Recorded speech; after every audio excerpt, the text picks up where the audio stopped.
Okay, thank you guys for being here. I'm so excited. This is the Wild panel for the Outfronts. And we have an amazing cast of characters here. We have Amy B. Harris, Sarah Stryker, Erana James, and Mia Healey. I am really, really excited because I am a big fan of the Wilds, not only just for the gay, which is always an added bonus, but I love just anything YA that's super queer, super, girl fronted. I'm stoked to be here talking to you guys. Thank you for doing this. I figured because this is Outfest or the Outfronts that we would just start it off in the queerest way possible. And I can ask you guys what your star signs are. Let's just get that out there. Sarah, why don't we start with you? Sure. I am I'm a Capricorn, and I have been told I'm quite a classic Capricorn in the sense that I'm driven, controlling, I guess, and quite self-conscious about my own competency about this, that, and the other. So love that. Love to be unsure. Although you have no reason to be. Amy, how about you? I am a Pisces with a Cancer rising. Wow. And my astrologer told me if I didn't have Aries in my 10th house, I would most likely be a drug addict. So it's a lot of water. It's very loosey-goosey and lost. But I guess Aries is career and ambition. So in the 10th house. So that's the one that keeps me going, I guess. That's great. A narrow miss, a lucky one. Yes, a lucky miss for me. Mia and Erana, how about you? I'm a Virgo, which I always thought that I wasn't a Virgo. I just never really related to it. And as I get older, I see myself becoming more and more Virgo, like quite pragmatic, and I guess organized. Not in my bedroom, but in my life. Yeah. I feel like I'm quite organized. I am an Aquarius sun, which is quite true, even though to my detriment sometimes. And a Pisces moon and a Gemini rising. Wow. Thank you for the full chart. I love that we all know our full charts. Oh yeah, I can break it down naturally. Thank you guys. I feel safe now. I'm comfortable. I'm settled in. So I want to start off by talking for real this time about just the world of the show and the creation process behind it.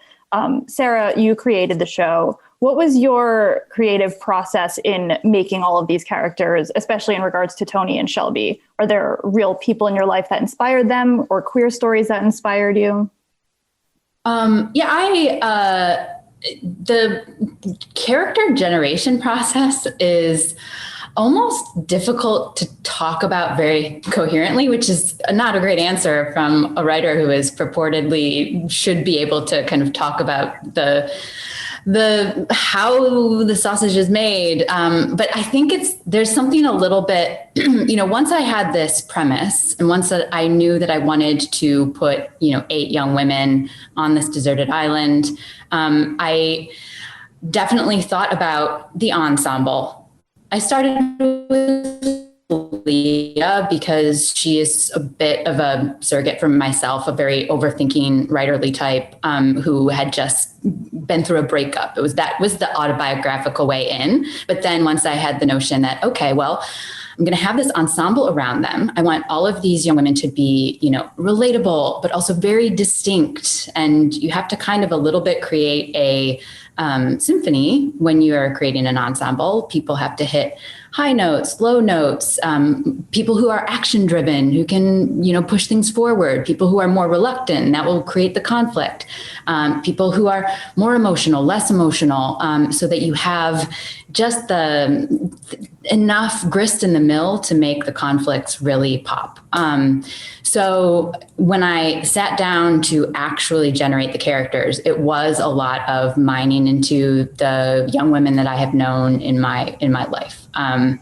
That is sort of where I started. Again, it is hard to talk about because there's almost like an alchemical thing, I think, that happens when you are a writer alone trying to build this group, you kind of wait for voices to come to you. That sounds very, kind of woo-woo. And I generally don't love to come off that way, but I really just sort of waited to hear and feel the inspiration from individuals as they bubbled up.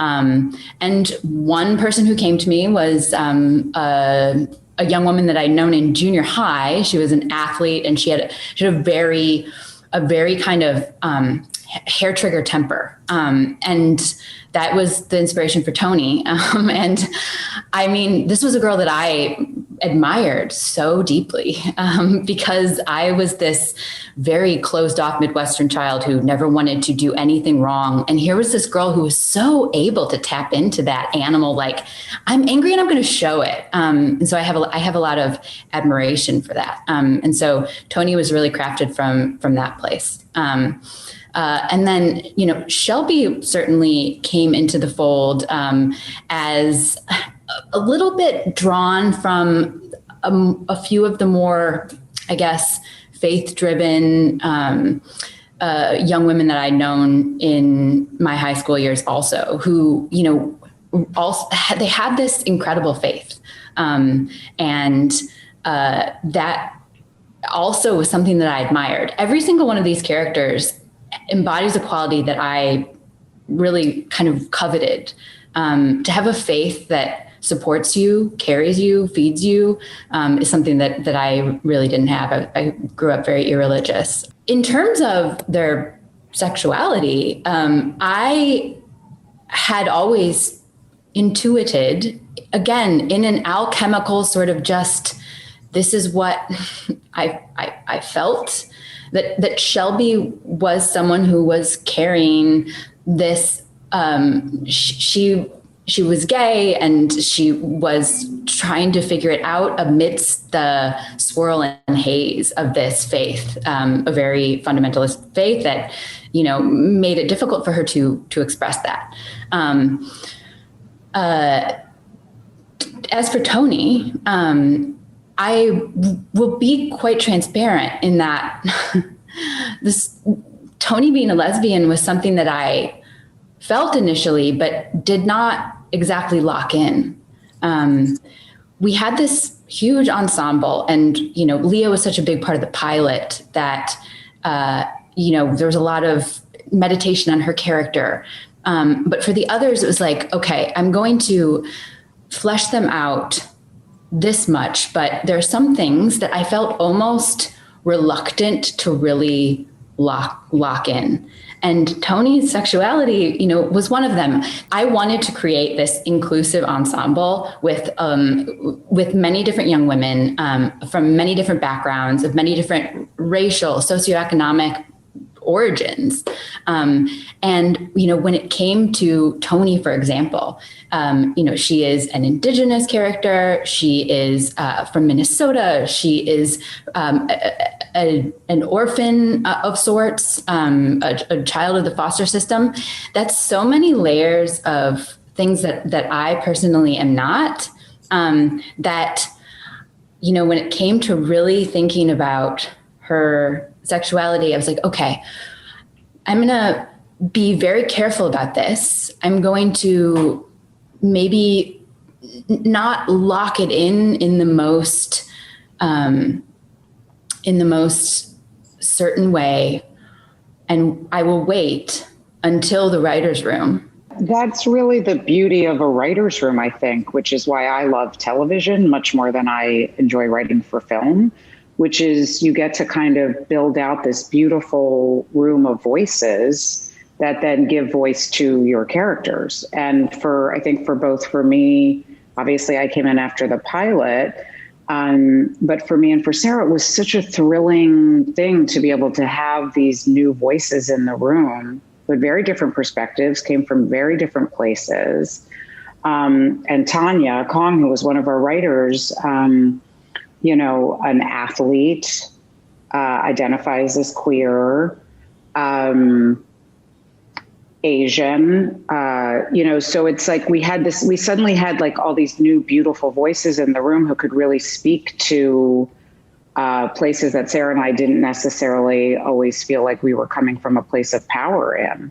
I like to think as a writer, you can really write all sorts of characters. You do your research, you speak from the heart, you're authentic, but to have these amazing other voices that can speak from experience, obviously, is a huge piece of the puzzle. And I think what was so exciting for us when we started talking about Tony is we had one character who was struggling with their sexuality, and then we got to tell another story about a character who that was just simply a part of her identity. The things she was actually struggling with were her anger, her sense of abandonment because she didn't have, a strong familial grouping to be a part of.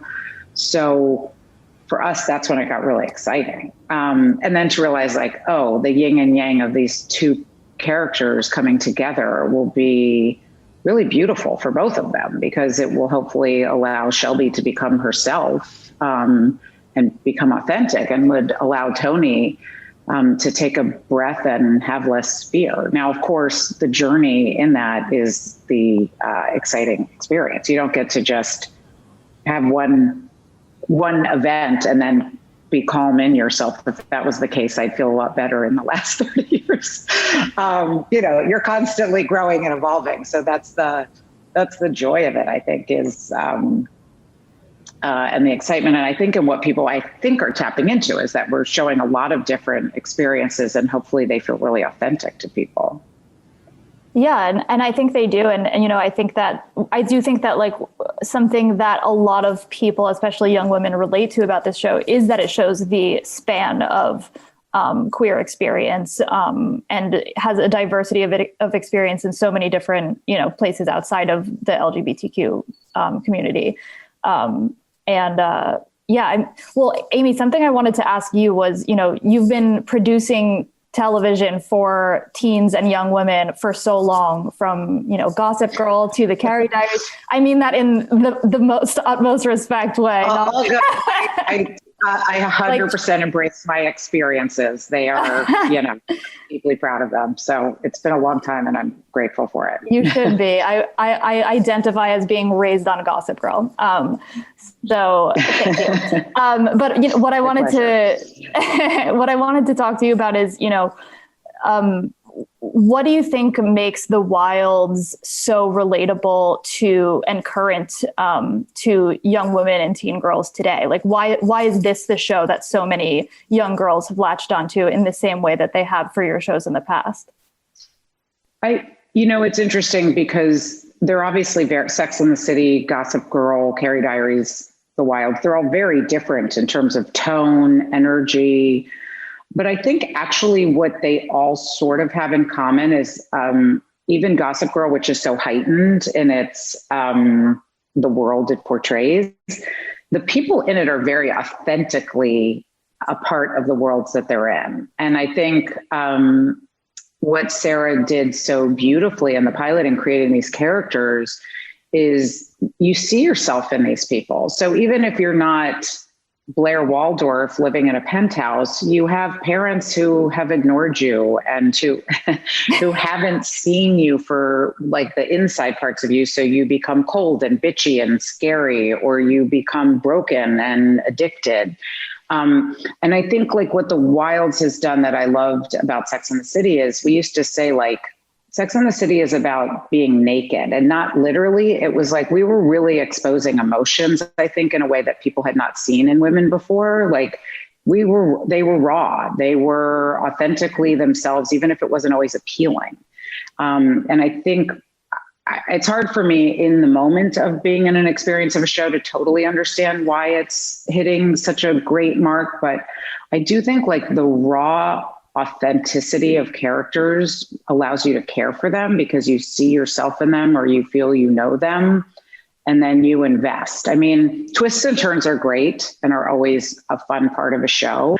But at the end of the day, we're telling a character-driven show, and you have to fall in love with these characters. And I think the writing is doing that, but I also obviously think this cast is allowing people to just latch on in this unbelievable way.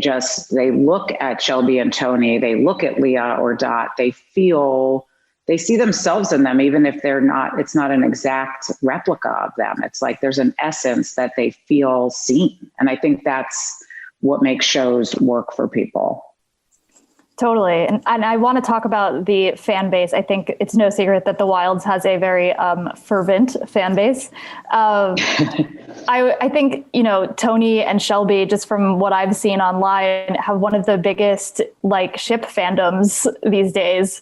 So I wanted to ask Mia and Erana, is there any on-screen couple that you have felt this way about in the past? Like, who are your favorite ships of the past? Of the past. Or current. We were kind of having we were talking about this the other day. We were kind of having a conversation earlier about Fleabag and the sexy priest. That's a big one. I feel like. Yeah, definitely. They're great. Yeah. I don't know. I kind of anytime, for me, it's anytime I see a relationship on screen that I believe, I'm invested. Do you know what I mean? No matter what it is, if it's working and I'm hooked, then I'm hooked, and I'm standing those people. What are some of the best or funniest things that your fans have said to you guys? They step say, on my neck, bestie. Step on my neck, bestie. They say, punch me in the face, bestie. Oh, thank you. Yeah, you can run me over the car. Yeah, thank you. Brutal, so brutal, really brutal stuff. What do they say? There's been some tattoos. Yes, someone got shell tattooed on them. Did you hear about this, guys?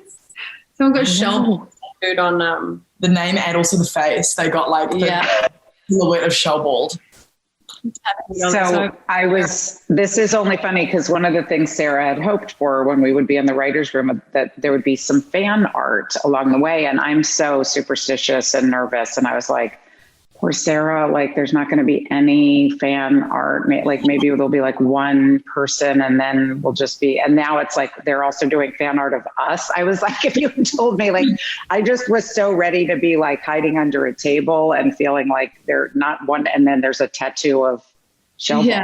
I mean, well, Sarah, they have the line controls a fucking fantasy down to the front of somebody's arm. There's a lot of tattoos. Wow.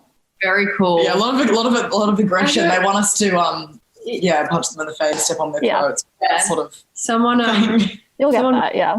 Wanted me to write out a line for them to get tattooed on them, and I was like, I messaged them back because they were reaching me from Instagram and Twitter and all these different platforms, and got hold of them, and I responded to them, and I was like, trying to write it out, and I was getting so nervous with my handwriting. I was like, this is so much pressure. And they're like, no, it's great. This is perfect. I'm like, I was so stressed, but hopefully it looks good.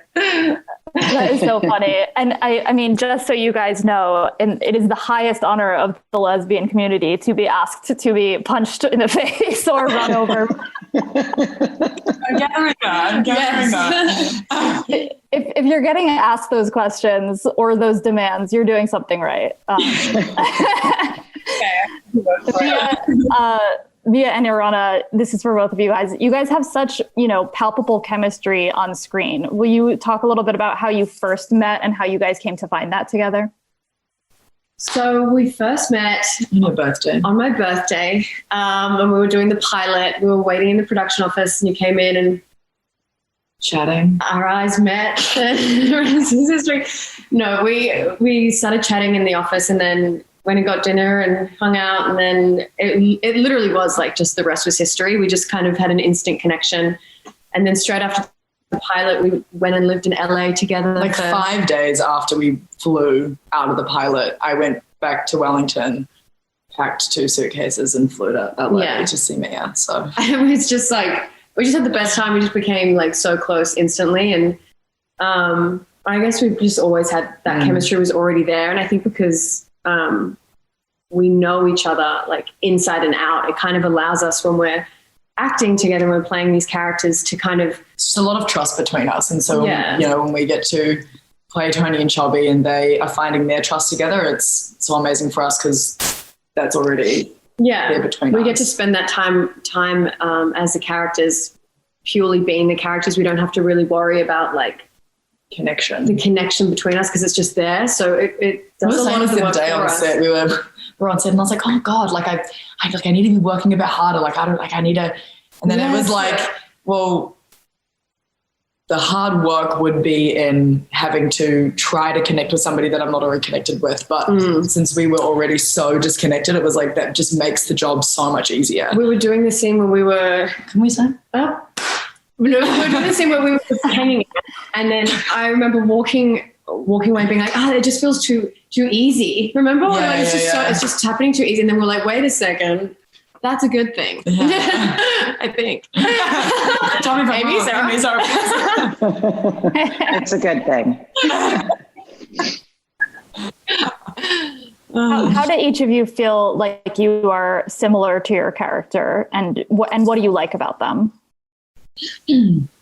Similar to Tony, I think Mia can probably attest. I think I'm quite outspoken. I think I feel things very strongly, and everyone is very aware of what I'm feeling at each moment. And maybe not as aggressive as Tony, but if I'm sad, I can tell I'm feeling fucking sad, or you know what I mean. Like those things are very at the surface in the same way that Tony's is, and something that which sounds kind of arrogant now, but that's something that I admire in Tony. Like how strongly she knows herself and her unapologetic nature to just act off her impulses and just be who she is and throw herself at people. And if they catch it, they do. And if they don't, then fuck them. Like it's that energy in her is, one of my favorite things.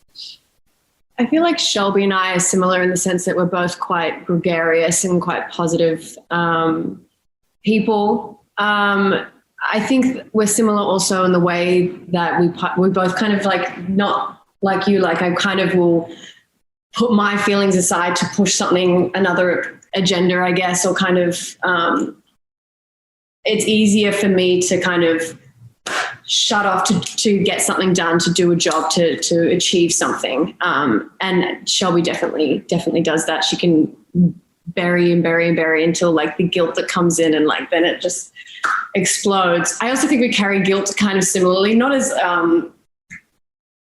what Shelby does with her guilt can be quite awful, but I definitely understand and relate to Shelby and like that feeling, that fear of guilt almost, and that the way she carries that on her shoulders, I relate to. I just love how positive she is. I love how she's just constantly trying, like even though it's kind of like, not always the best thing for her, but she's just constantly trying to be a good person. She's got good intentions like 24/7. And that's something that I really, really admire about her. Yeah. I wanted to know, was there anything that you guys did to prepare for these roles in like the physical sense, whether that is like watching Survivor, doing mad push-ups, anything like that? I feel like, I watched a lot of Friday Night Lights, which Sarah got me onto in the pilot. You came into my trailer with the iPad and was like, watch this for the accent, just that sort of Texan culture, I guess. So I watched a lot of that. Tried to watch as many like pageant things as possible, like just YouTubing, because that's something that was so foreign to me, the whole pageant world. So that was something I really had to like dive into, but also very fun research to be doing. Yeah, it was a lot of fun. I was gonna say like when you say like preparing for like the physical space of it all, it's it's not like we're doing studio work where you step out and it's like beautiful sunny LA and then and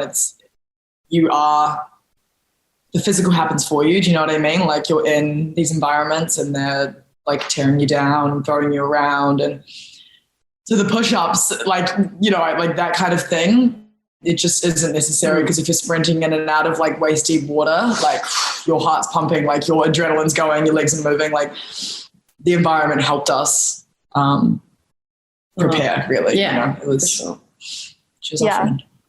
And Sarah and Amy, was there anything like that you guys did that was funny world building research that you had to do to, get the authenticity of being stranded on an island? Well, the whole writer's room watched that show Alone. It's that I love Alone. Obsessed. So good. It's like the Cadillac of Survivor shows. It's, because the people are alone, the eponymous title. And so you're reliant on your own resources. And what was so telling when we were watching that is, the people who were comfortable being with themselves, rather than social situations, or people who had this immensely rich inner life were often the ones who were, that went the distance.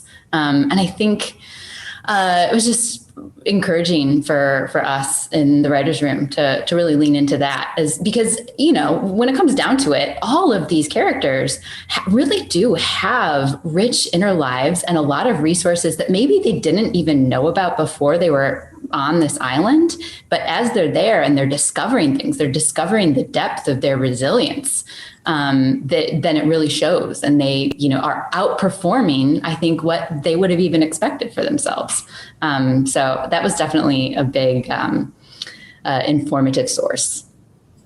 Just even that when, like, the amount of shit that comes up from the water, like the kinds of fun ideas that it inspired, like, oh, they can make nets for fishing, or awful plastic comes up in the water, like all these different ideas that kind of inspired other ideas for us in the room was really, Alone for me was one of those things, like the people who had the most work to do on themselves kind of collapsed a bit. And that to us is a little bit like what is happening for us on this show. It's like they're surviving physically, and actually that sense of resilience and understanding, because they're not alone, they're in a group of 8 girls, is allowing them to also sort of start dealing with this is Sarah's whole premise for the show, is it's a metaphor for adolescence. Like, how do you survive these enormous life and death stakes of coming of age? And they're doing it, they're having to prove to themselves physically they can survive it. And then the 8 of them, I think, in many ways are helping with the figuring out the inner emotional survival, which I think is a big part of the show. Yeah. And, something I found really interesting about Shelby is, all of the girls experience this, I think, in their own way, but just relating to it personally from the queer side of things, it kind of takes being totally freed from her, like, homophobic household and upbringing to be able to, experience anything and move forward. And I was lucky to not be raised in a household like that, but I think most queer people can relate to the experience of, whether it's just like moving to LA or New York, or like just a city where there are other queer people, and then getting to open up a little bit more and, be around your people is so important. And speaking to what we were talking about before with the range of queer experience on the show, I think there's kind of this assumption these days that Gen Z is so past everything with, sexuality and gender, when it's just not true for so much. Speaking to America, the whole middle of us are still experiencing a lot of that stuff.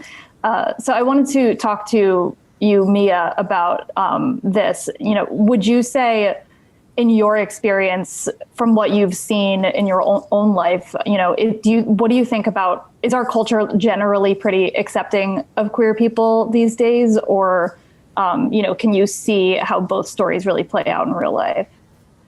I think I was raised in a family with parents who were very heavily involved in the queer community and very involved in that community.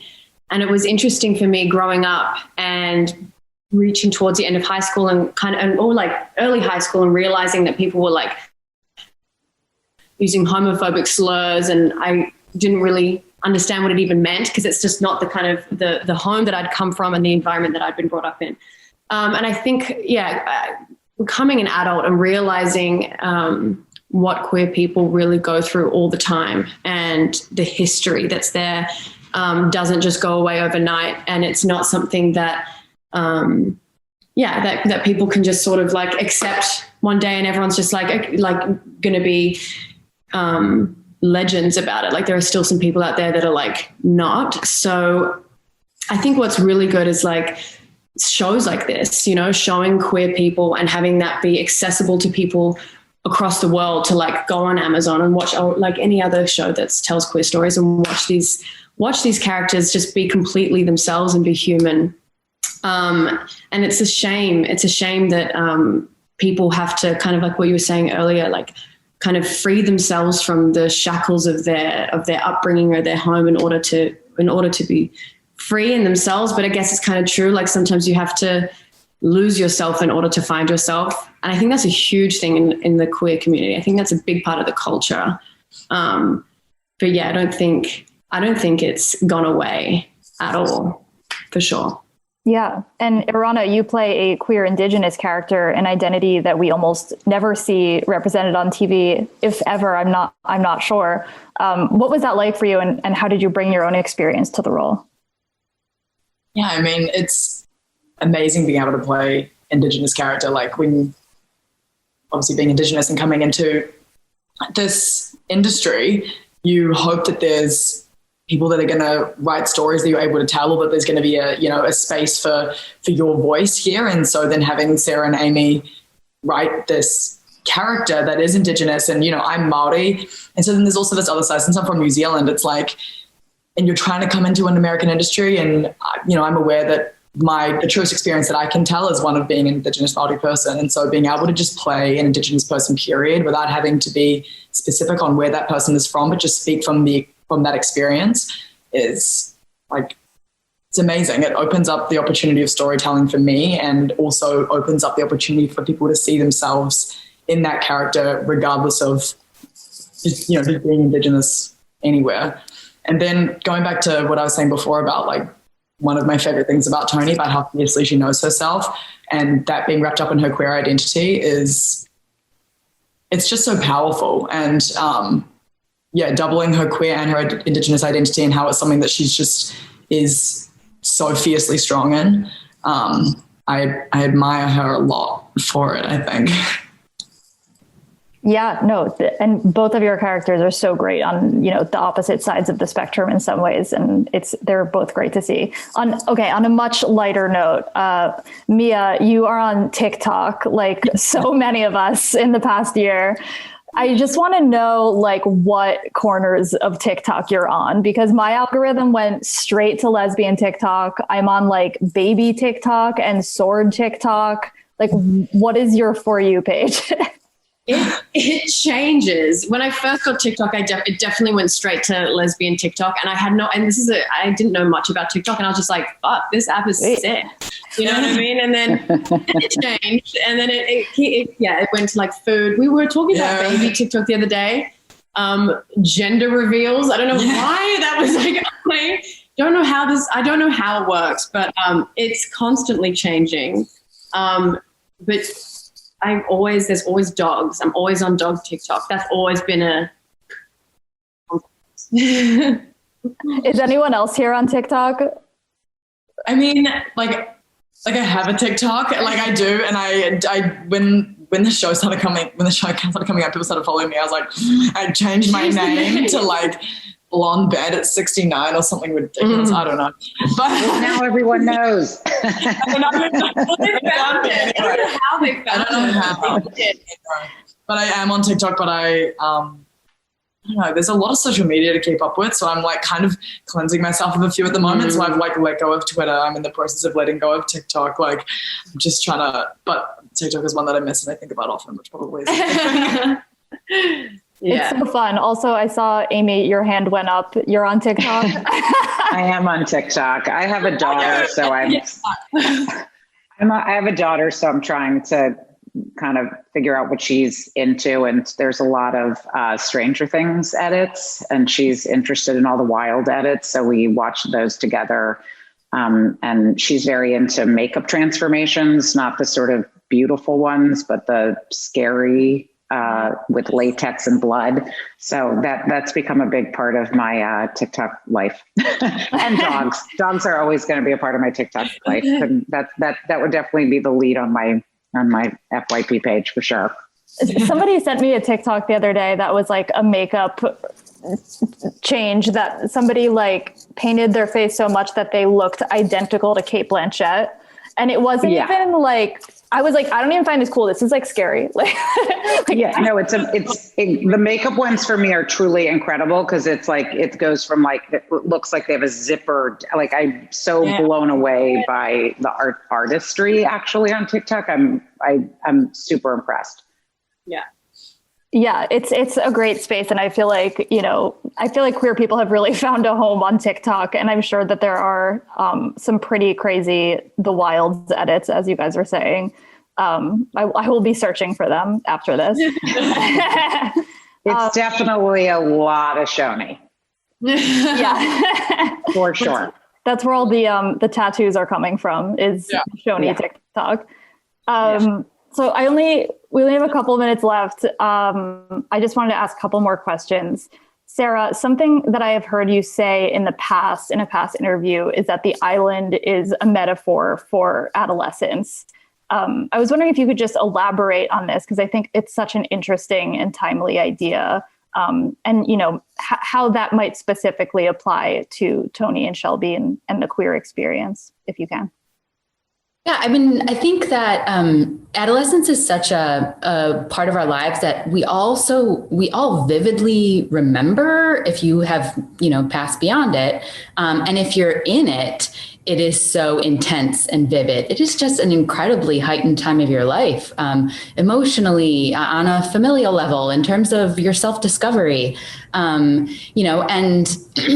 so when I conceived of the show, the pairing of adolescence and deserted island felt so natural because in somewhat dramatic terms, if I am to put it in this way, it is a time of your life that is extremely challenging. It is extremely revelatory. It is harrowing at times. It is also enormously beautiful at times. Think about those island visuals from New Zealand. That like breathtaking, sublime beauty is also something that you encounter in adolescence that you might, never encounter again. Maybe you will, hopefully you will. But it's like this crystal goblet of like beauty and fear. And it also is something that like, not everybody makes it through it. In one piece. Not everybody makes it through it as they were, before they entered it. They will inevitably be changed on the other side of it. When you get off the island, when you get on the other side of coming of age, you look at yourself, you look inside yourself, and you see the immense change. There's no real going back.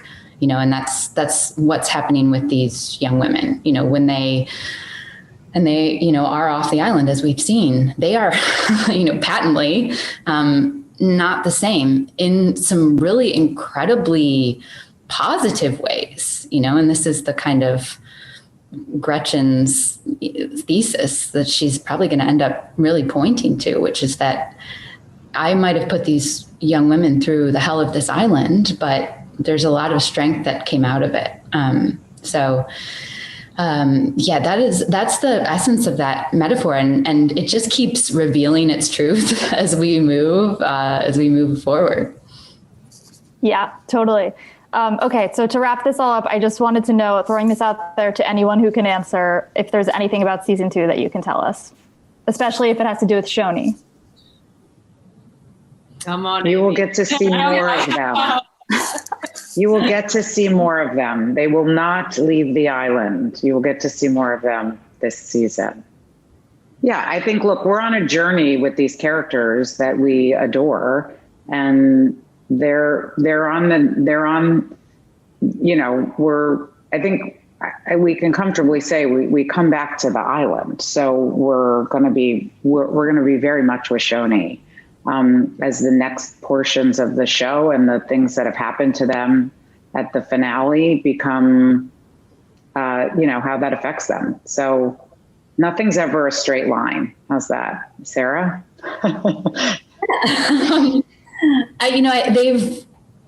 in a environment like a deserted island that is beating you up physically and on a survival level, these two have reached for each other, have found each other. But I think it is a sincere, earnest, pure love. I think in a vacuum, even in the real world, they might have found a way to find each other and be together. But on an island, this relationship is an incredibly wonderful resource for them to find strength and comfort in a very harrowing world. But I think that we might find that things can happen that will even challenge that union. It seems so ironclad and such a wonderful source for both of them.